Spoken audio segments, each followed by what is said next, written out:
Hello everyone. कैसे हैं आप सब।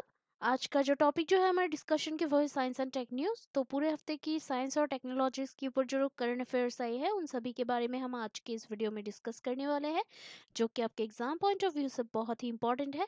और जो भी आप कम्पिटिटिव एग्जाम्स के लिए प्रिपरेशन कर रहे हैं उन सब के लिए भी बहुत ही फायदेमंद होगा। तो इस वीडियो को जो है एंड तक ज़रूर देखिएगा।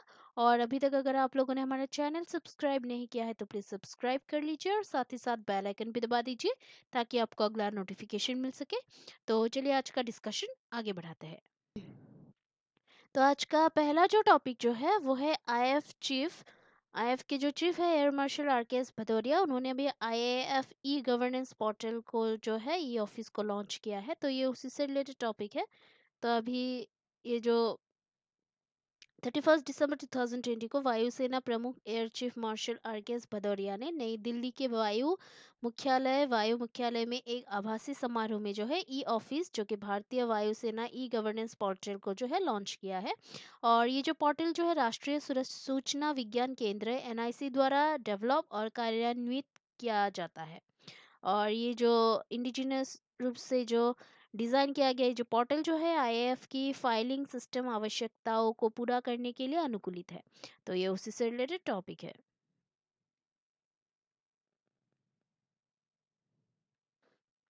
तो अभी नेक्स्ट जो टॉपिक जो है जीआरएसई भारतीय नौसेना को जो है MK4 श्रेणी के जो 80th जो और अंतिम जो जहाज जो है INLCU L58 को जो है सौंपा है। तो ये उसी से रिलेटेड टॉपिक है। तो अभी 31 दिसंबर 2020 को garden reach ship builders and engineers limited GRSE Kolkata Paschim Bengal ने जो है landing craft utility LCU MK चतुर्थ श्रेणी के जो पोत जो है इन LCU L58 यार्ड 2099 को भारतीय नौसेना को जो है सौंप दिया। और ये जो जहाज जो है अंडमान और निकोबार कमांड ANC में जो है ये काम करेगा, जो कि भारत की पहली और एकमात्र त्रिसेवा कमांड है। और ये LCU L58 GRSE द्वारा निर्मित और वितरित 106 छठा जो मतलब 106th जो युद्ध पोत है, जो किसी भी भारतीय शिपयार्ड द्वारा दिए गए युद्ध पोतों की संख्या से सबसे अधिक है। तो ये उसी से रिलेटेड टॉपिक। देन नेक्स्ट जो टॉपिक जो है वो है KVIC ने जो है खादी और ग्रामोद्योग उत्पादों को बढ़ावा देने के लिए अपनी तरह के पहले सरकारी कॉमर्स जो कि ई-कॉमर्स पोर्टल जो है ई खादी इंडिया .com का अनावरण किया है, इनके अनवील किया है। तो सूक्ष्म लघु और मध्यम उद्यम मंत्रालय MSME भारत सरकार के अंतर्गत खादी और ग्रामोद्योग आयोग KVIC ने जो है ई कॉमर्स पोर्टल का अनावरण किया है। और ग्रामीण अर्थव्यवस्था को बढ़ाने और आत्मनिर्भरता को बढ़ावा देने के लिए ये कंपनी जो है ये जो है ये अपनी तरह का पहला सरकारी ऑनलाइन शॉपिंग प्लेटफॉर्म है। तो ये उसी से रिलेटेड टॉपिक है। तो अभी नेक्स्ट जो टॉपिक जो है रमेश पोखरियाल ने जो है तिहान फाउंडेशन स्वायत्त नेविगेशन सिस्टम के लिए जो है भारत का पहला परीक्षण मंच की आधारशिला रखी है। तो ये उसी से रिलेटेड टॉपिक है। तो अभी केंद्रीय शिक्षा मंत्री रमेश पोखरियाल निशंक ने जो है IIT हैदराबाद IITH में जो है तिहान फाउंडेशन, जो कि टेक्नोलॉजी इनोवेशन हब के लिए जो है वस्तुतः आधारशिला रखी है। और ये जो है ये स्वायत्त नेविगेशन और डेटा अधिग्रहण प्रणाली यानी कि स्थलीय और हवाई के लिए जो है भारत का पहला परीक्षण केंद्र होगा। और ये उसी से रिलेटेड टॉपिक है। देन और एक जो टॉपिक जो है स्पेस जंक को जो है कम करने के लिए 2023 में जापान द्वारा दुनिया का पहला लकड़ी का जो उपग्रह जो है उसको लॉन्च किया जाएगा।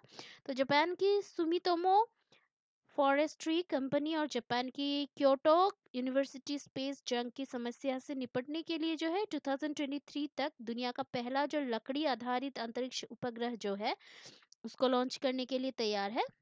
और इस संबंध में जो है अंतरिक्ष मिशन के लिए एक उपयुक्त लकड़ी खोजने के लिए अनुसंधान टीम द्वारा कई लकड़ी की जो सामग्रियों को जो है उनका परीक्षण किया जा रहा है।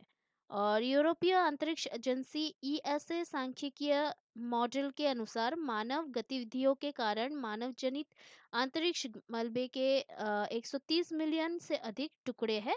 और ESA 2025 में जो है अंतरिक्ष मलबे को इकट्ठा करने के लिए एक मिशन शुरू करने की योजना भी बना रहा है।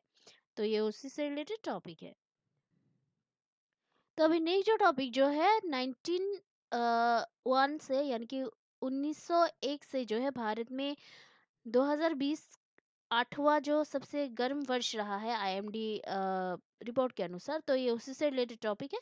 तो अभी जलवायु अनुसंधान और सेवा सीआरएस भारत सरकार के भू विज्ञान विभाग, आईएमडी पृथ्वी विज्ञान मंत्रालय भारत सरकार द्वारा statement on climate of India sorry during 2020 का जो उल्लेख किया गया है, जो कि जो कि जब से 1901 में राष्ट्र व्यापी रिकॉर्ड शुरू किया गया उसके बाद से जो है 2020 भारत में आठवां जो सबसे गर्म वर्ष है वो रहा। और लेकिन ये जो है 2016 के दौरान भारत में जो है देखे गए उच्चतम वार्मिंग प्लस 0.71 डिग्री सेल्सियस से काफ़ी कम है। तो ये उसी से रिलेटेड टॉपिक है। और एक जो टॉपिक जो है अभी केंद्रीय रेल मंत्री पीयूष गोयल ने जो है अपनी तरह का पहला जो भारतीय रेलवे के जो फ्रेट बिजनेस डेवलपमेंट पोर्टल को जो है लॉन्च किया है। तो अभी 5 जनवरी 2021 को केंद्रीय मंत्री पीयूष वेद प्रकाश गोयल रेल मंत्रालय ने जो है व्यापार करने में आसानी के आधार पर अपनी तरह का जो पहला जो भारतीय रेलवे समर्पित फ्रेट बिजनेस डेवलपमेंट पोर्टल जो है उसको लॉन्च किया है। और ये जो पोर्टल जो है ग्राहकों को उनकी माल की आवश्यकता की स्थिति जानने में सक्षम बनाता है। और ये ऑनलाइन पोर्टल मानव से मानव संपर्क को कम करके भौतिक प्रक्रियाओं को उसकी जगह लेगा और अधिक पारदर्शिता भी लाएगा और पेशेवर सहायता प्रदान करेगा। तो ये उसी से रिलेटेड टॉपिक है। तो अभी इसरो से रिलेटेड और एक जो टॉपिक जो है दशक 2021 से 30 के लिए इसरो की योजना का अवलोकन। तो अभी सीवन अंतरिक्ष विभाग डीओएस के सचिव और भारतीय अंतरिक्ष अनुसंधान संगठन इसरो के अध्यक्ष ने जो है दशक 2021 से 30 की योजना की रूपरेखा तैयार की है। और इसने जो है शॉर्ट टर्म विजन और लॉन्ग टर्म विजन दोनों को ही सूचीबद्ध किया है यानी कि लिस्ट किया है। और ये जो योजना जो है जो स्कीम जो है भारी लिफ्ट रॉकेटों, पुनः प्रयोज्य उपग्रह प्रक्षेपण वाहनों और अर्थ अर्थ क्रायोजेनिक इंजनों के डेवलप को बढ़ाती है। तो ये उसी से रिलेटेड टॉपिक है। और दूसरी जो टॉपिक जो है पाकिस्तान ने जो है Fateh one guided multi launch rocket system का जो है सफलतापूर्वक परीक्षण किया है। तो अभी 7 जनवरी 2021 को पाकिस्तान ने जो है अपनी स्वदेशी Fateh one guided multi launch rocket system MLRS का जो है सक्सेसफुली इसको टेस्ट किया है। और जिसमें दुश्मन के क्षेत्र में जो है गहराई तक सटीक लक्ष्य साधने की क्षमता है। और ये जो है ये पारंपरिक वारहेड ले जाने में सक्षम है और इसकी सीमा जो है 140 किलोमीटर है। और निर्देशित MLRS अस्पष्टीकृत अध्यादेश को जो है पीछे छोड़े बिना ही लक्ष्यों को मारने में सक्षम है। तो ये उसी से रिलेटेड टॉपिक है। तो आज के लिए इतना ही है। कल हम फिर मिलते हैं एक नए टॉपिक के पूरे हफ्ते के करंट अफेयर्स के साथ। तब तक के लिए जो है हमारा जो चैनल है उसको देखते रहिएगा। लाइक शेयर और सब्सक्राइब करना प्लीज मत भूलिएगा। कोई अगर सुझाव हो तो कमेंट करना प्लीज मत भूलिएगा, क्योंकि आपका ये जो सपोर्ट है वो हमें बहुत ही मोटिवेट करता है हार्ड वर्क करने के लिए। So please keep watching our videos, like share and subscribe. Take care. जय हिंद।